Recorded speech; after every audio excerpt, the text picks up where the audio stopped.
Hi, അസ്സലാമലൈക്കും. Welcome back to Calicut sisters. ഇന്ന് ഞാനിവിടെ വന്നിട്ടുള്ളത് ഒരു സിമ്പിൾ ഈവനിങ് സ്നാക്കിൻ്റെ റെസിപ്പിയുമായിട്ടാണ്. മുട്ട ചമ്മന്തി. വളരെ കുറച്ച് ഇൻഗ്രീഡിയൻസ് മാത്രം മതി ഇത് ഉണ്ടാക്കാൻ. ആദ്യം ഒരു മിക്സി ജാർ എടുത്ത് അതിലേക്ക് 2 അല്ലി കരിവേപ്പിലയും 2 പച്ചമുളക്, കുറച്ച് ചെറിയുള്ളിയും, അരമുറി തേങ്ങ ചിരകിയതും പാകത്തിന് ഉപ്പും ഇട്ടൊന്ന് മിക്സ് ചെയ്തെടുക്കാം. കുറച്ച് വെള്ളം മാത്രം ചേർത്ത് ഒന്ന് മിക്സ് ചെയ്തെടുത്താൽ മതി. നമ്മളിത് ചമ്മന്തിക്ക് അരയ്ക്കുന്ന രൂപത്തിൽ വേണം ഇത് അരച്ചെടുക്കാൻ. ചമ്മന്തി കുറച്ചുകൂടി എരിവ് വേണമെന്നുള്ളവർക്ക് ഒരു പച്ചമുളക് കൂടി ചേർക്കാം. കുറച്ച് വെള്ളം മാത്രം ചേർത്തെടുത്ത ചമ്മന്തി ഇതാ റെഡി ആയിട്ടുണ്ട്. ഞാനിവിടെ ഓൾറെഡി 4 കോഴിമുട്ട പുഴുങ്ങി വെച്ചിട്ടുണ്ടായിരുന്നു. അത് ഇവിടെ 4ആയി മുറിച്ച് വെക്കുന്നുണ്ട്. 2ആയിട്ടും മുറിച്ച് വേണേൽ വെക്കാം. ഇത് കുട്ടികൾക്ക് പെട്ടെന്ന് കഴിക്കാൻ ഉള്ള എളുപ്പത്തിന് വേണ്ടിയിട്ടാണ് ഞാൻ 4 കഷ്ണങ്ങളായിട്ട് മുറിച്ച് വെച്ചിട്ടുള്ളത്. ഇനി ഇതിൻ്റെ മേലോട്ട് നമുക്ക് നമ്മൾ ഉണ്ടാക്കി വെച്ചിട്ടുള്ള ചമ്മന്തിയിൽ ഇതൊന്ന് സ്റ്റഫ് ചെയ്ത് കൊടുക്കാം.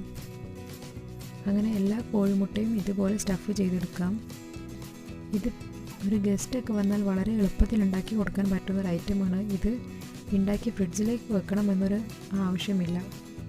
അങ്ങനെ എല്ലാ കോഴിമുട്ടയും സ്റ്റഫ് ചെയ്ത് വെച്ചിട്ടുണ്ട്. ഇനി ഇത് ഫ്രൈ ചെയ്തെടുക്കേണ്ട രീതി എങ്ങനെയെന്ന് വെച്ചാൽ, ഒരു ബൗളിൽ 2 കോഴിമുട്ട പൊട്ടിച്ച് വെക്കുക. വേണമെങ്കിൽ കുറച്ച് ഉപ്പും കുരുമുളകും ഇട്ട് കൊടുക്കാം. ഞാനിതൊന്നും ചെയ്തിട്ടില്ല. ഇനി സ്റ്റഫ് ചെയ്ത് വെച്ച ഓരോ കോഴിമുട്ട ഈ മുട്ടയിൽ ഒന്ന് ഡിപ്പ് ചെയ്തതിന് ശേഷം വെളിച്ചെണ്ണയിൽ ഫ്രൈ ചെയ്ത് വെക്കാം. ഞാനിവിടെ ഇതും ഷാലോ ഫ്രൈ ആണ് ചെയ്യുന്നത്.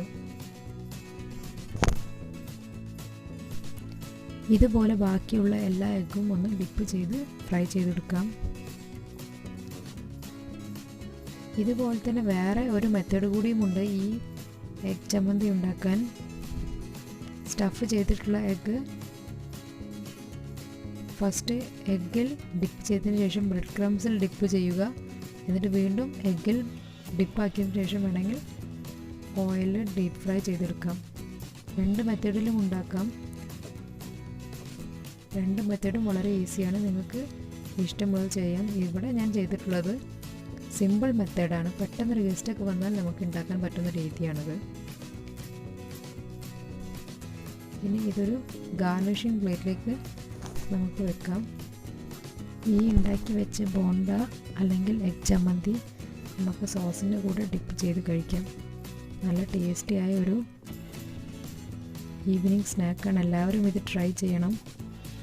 ഞങ്ങളുടെ റെസിപ്പീസ് എല്ലാവർക്കും ഇഷ്ടമായിട്ടുണ്ടെങ്കിൽ എല്ലാവരും ലൈക്കും കമൻറ്റും ചെയ്യുക. സബ്സ്ക്രൈബ് ചെയ്യാത്തവർ സബ്സ്ക്രൈബ് ചെയ്യുക. ഞങ്ങളുടെ പുതിയ വീഡിയോസ് കാണാൻ വേണ്ടി സബ്സ്ക്രൈബ് ബട്ടൻ്റെ തൊട്ട് താഴത്തുള്ള ബെല്ലൈക്കൺ ഒന്ന് പ്രസ് ചെയ്യുക. Thank you.